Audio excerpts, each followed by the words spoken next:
Man, I love Wednesdays. All right, my first guest is a terrific actor and comedian. He's on the show Married, season finale, finale, what do they call it? Finale. Yeah. The season finale is tomorrow night on FX. I'm really going to stop dancing in the commercial break.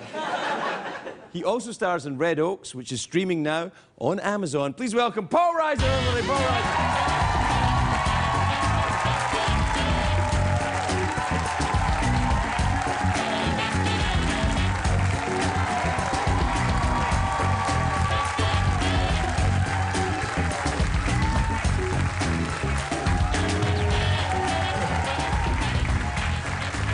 How you doing, buddy? You know, I would advise exactly what you said. Less dancing right before you go on the air. Well, I tell you, I danced a little bit there. I was kind of enjoying myself. I went crazy. I went nuts. You're all hopped up. I had too much coffee. That's what it is. Yeah. Nice You ever to do see that? Do you like? It's nice to see you. Did you go dancing? I only dance with a horse periodically, but no, you know, I'm not a big dancer, but I leave that to the Scots. Oh yeah, we're renowned Known for their dancing. dancing and their fine fish fare. Fine fish fair. Yes. Nice to see you, young man. Good to see you. You look. Put nice. that over there. I'll get it later. Yeah, it's fine. You look good. I like I'm a this. good looker. Don't touch. There's no reason to touch. Get a feel It's just for for it. them. It's not for you to touch. It's more of a visual, less of a tactile. Well, I think you're selling it short because it feels like a very expensive sofa. It's unbelievable. Yeah. I mean, I just want to get over there and snuggle right into that thing. The part that's remaining on the couch is a little shoddy. Right? How are you? What you been up to? Been doing stand? Well, you've been doing all that TV I've been stuff. doing Yeah. stand-up. I've been going out. Have you again. doing stand-up? I have. It's fun, man. Yeah, I know. It's been fun. And I'm on these two shows. I've been sitting home quietly for 10 years, minding my own business, and it suddenly got busy. I don't know what happened. Well, I picked up the phone, I guess. yeah, I guess. You finally said, all right, I'll do something. It had been ringing, but I didn't know where it was. What's the matter? It was under the couch, and then when I ripped it out... Well, did you run out of money? Was that it? You're like, I better go back to work? Yeah, that's what the... That's right. That sweet mad about you money will keep you for another 50 years, my friend. Let me tell you something. You mentioned Married, which is very fun, because I get to... I don't know if you've seen it on FX, I get to play the old guy. I am so enjoying being the old guy. They're all younger. They're like 40s, and I'm 112. So You're not that old. Are you like 50-something? I'm up there in my 50s, but these are like 40s. And I married on the show to the lovely Jenny Slade, who's 32. And they said, Jenny's going to play your wife. I said, have you seen my driver's license? I'm not 32. But she's adorable. And it's great. Here's the great part about this show. I'm just an actor. I don't have to worry about anything else. I used to, when you're on a show, you're worried about everything. When it's somebody else's show, not my problem. Well, if you're an actor, you worry about it getting canceled, though, don't you? You're like, But if they say, hey, you're in scene 3, 4, and 5, scenes 9 and 11, if they suck, not my problem. Not my problem. You've always been a team player, Paul. You've always been. You're the guy. It's like, what do I do? I tell people you can stop watching 12 minutes in.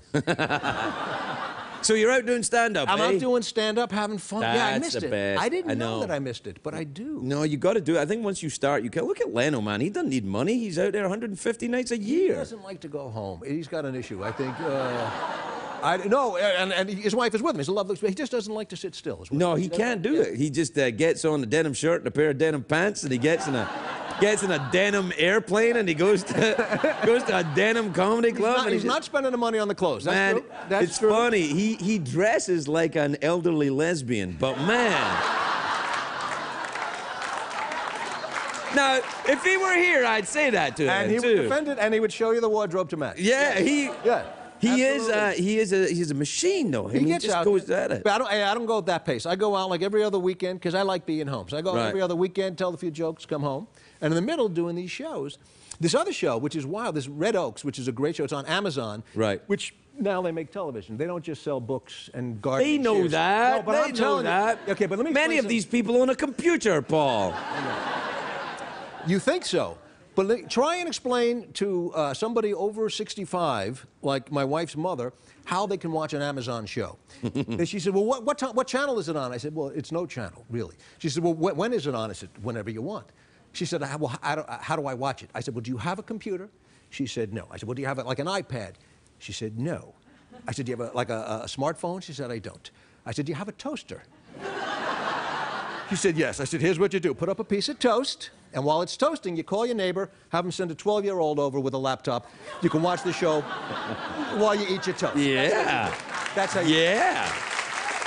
Are you good with that stuff? Are you good with the... No, but I have kids, and they explain it to me. Yeah, my kids too. Yeah, my oldest boy, like whenever it goes wrong. Call them in, yes. Yeah, they figured out they have it since birth. How they do it. But now even in a car, I'll be like, where's the stuff? And he's like, oh, no, it's like the car has a computer in it. Yeah, but my son has absolutely no patience. I just go, how do I... Just give it to me, give it to me, give it to me.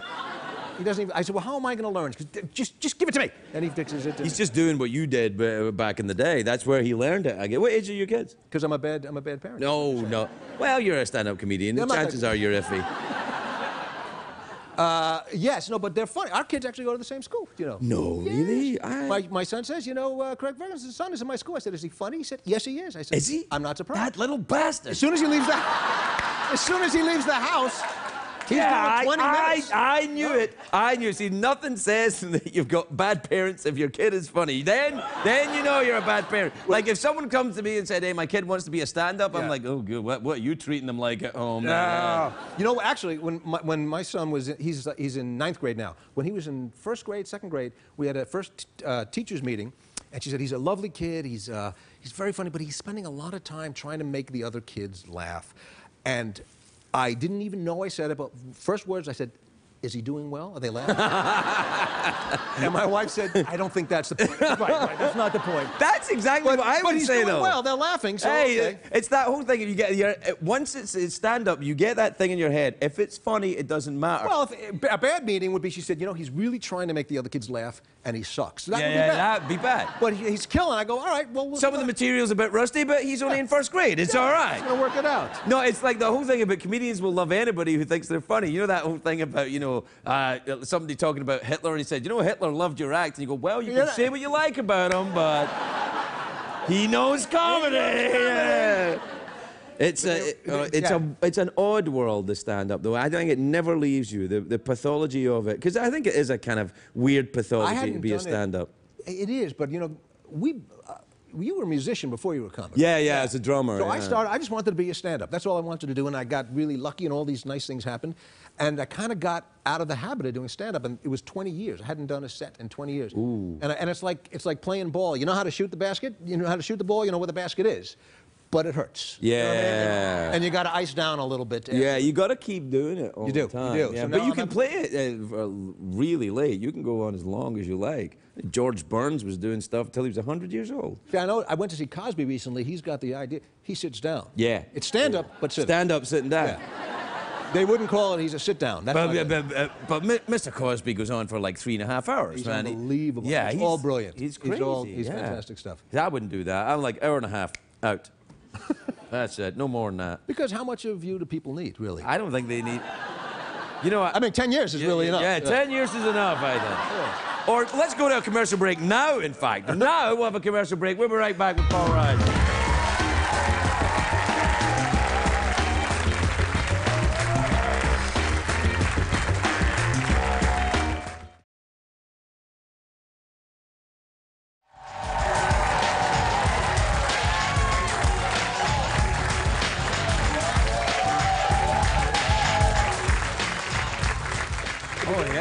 That was the old... We're back. Hey!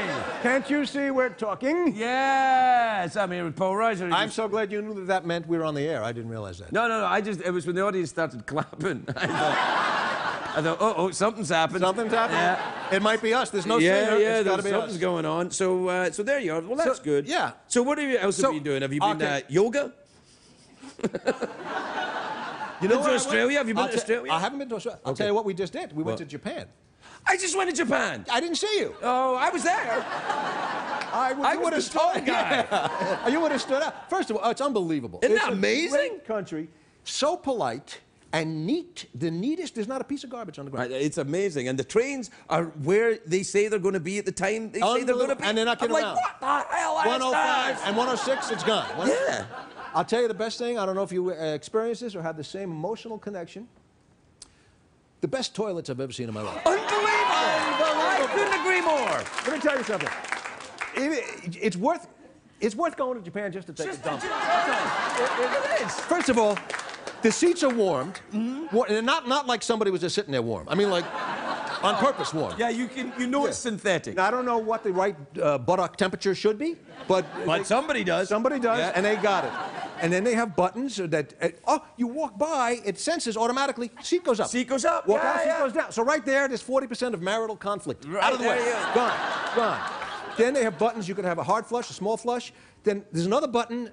I don't know what it does, but every time I hit it, a half an hour later, they bring me an omelet. So I don't know what it... It's either, you know...